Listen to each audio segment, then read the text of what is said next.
அத்தை என்னைக்குமே போய் சொல்ல மாட்டாங்க. கல்பனா ஃபோன்ல அப்படி ஏதோ வில்லங்கமான போட்டோவை பார்த்துருக்காங்க. அதனாலதான் அதை பத்தி பேசியிருக்காங்க. அவ ஃபோன் எடுத்து பார்த்தாதான் அது என்னன்னு எனக்கு தெரியும். எப்படி அவ ஃபோன் எடுக்கிறது?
நீல ஒரு ஃப்ரெண்டாடா, கஷ்டத்தை சொல்லி புலம்பிட்டு இருக்க. நீ என்னடா கேக்க சிரிச்சுட்டு இருக்க?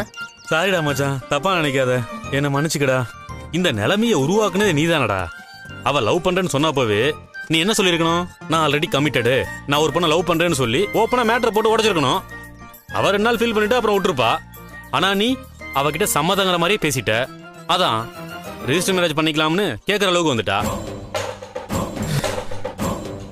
இப்பயாவது எனக்கு கல்யாணம் ஆயிடுச்சுன்னு உண்மையை சொல்ல வேண்டியதானே? இப்போ அருண் கல்யாணத்தை முடிங்கன்னு அவளுக்கு நம்பிக்கை கொடுத்துட்டு இருக்க. டேய், அவகிட்ட உண்மையை சொல்ற நிலைமையில நான் இப்ப இல்லடா. எனக்கு கல்யாணம் ஆயிடுச்சுன்னு சொன்னால அவன் சும்மா விட்டுருவான்னு நினைக்கிறியா?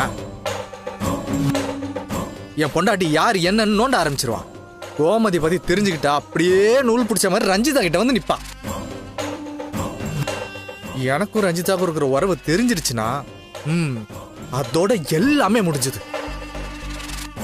அருண் கல்பனா கல்யாணம் முடிஞ்சு ரஞ்சிதா என் பக்கம் வர வரைக்கும் நான் அவகிட்ட எதையுமே சொல்ல முடியாது. டேய், உண்மை தெரியலனா அவளும் இதே மாதிரி தான் ஏதாவது நெருக்கடி கொடுத்துக்கிட்டே இருப்பா. அவளை சமாளிக்கிறது உனக்கு பெரிய விஷயமா போயிருண்டா. டேய், இப்பவே அப்படிதான்டா இருக்கு. ஒரு தடவையும் அவளை மீட் பண்ண போறப்பெல்லாம் என்ன குண்டை தூக்கி போடுவாளோன்னு அப்படியே படபடன்னு அடிச்சுக்குதுடா. அவ என் விஷயத்துல ரொம்ப தீவிரமாவும் வேகமாவும் இருக்காடா. நீ சொன்ன மாதிரியே எனக்கு கல்யாணம் ஆயிடுச்சு நான் சொன்னேன்னு கூட வச்சுக்கங்க, பரவாயில்ல, என்னையும் கட்டிக்கங்க, நானும் ஒரு பக்கமா இருந்துட்டு போறேன்னு சொன்னாலும் சொல்லுவாடா. அந்த அளவுக்கு என் மேல பைத்தியமா இருக்கடா.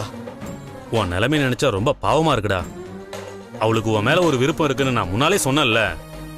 அப்பவே நீ சுதாரிச்சிருக்கணும். உனக்கு ஒரு குடும்பம் இருக்குன்னு சொல்லிருக்கணும்டா.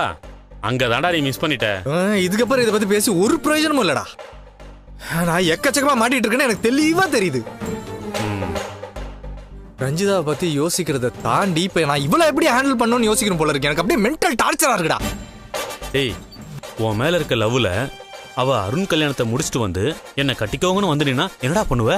டேய், அருண் கல்யாணம் முடிஞ்சுட்டு அவ தெய்வம் எனக்கு எதுக்குடா? அவ நம்பரை பிளாக் பண்ணிட்டு அவ கண்ணில் போடாம எங்கேயா போயிட வேண்டியதுதான். அருண் கல்பனா கல்யாணம் பிரச்சனை இல்லாம முடிகிற வரைக்கும் வித்யாவை சேஃபா ஹேண்டில் பண்ணித்தாண்டா ஆகணும். ஐயோ, அது வரைக்கும் அவ டார்ச்சர் அனுபவிச்சு தான் ஆகணும் போல இருக்கே.